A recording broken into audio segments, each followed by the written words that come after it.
একটা ফানুসের দাম ১৫০ টাকা, ফুটপাতের একটা সোয়েটারের দামও ১৫০ টাকা।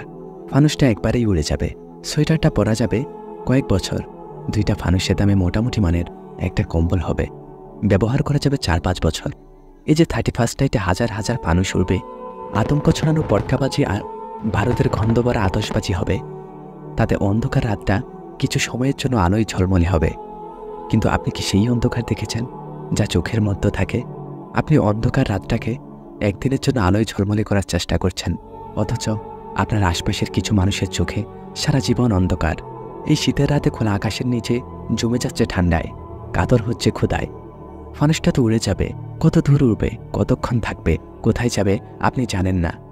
কিন্তু ফানুসের টাকায় অথবা 31st নাইটে অপচয় করার জন্য আপনি যে টাকা রেখেছেন, সে টাকায় কম্বল, সোয়েটার অথবা কিছু খাবার কিনে অসহায় মানুষদের দান করলে আপনার কাজটা পৌঁছে যাবে আসমান পার করে আরশে আজিমে, টিকে থাকবে কিয়ামত পর্যন্ত।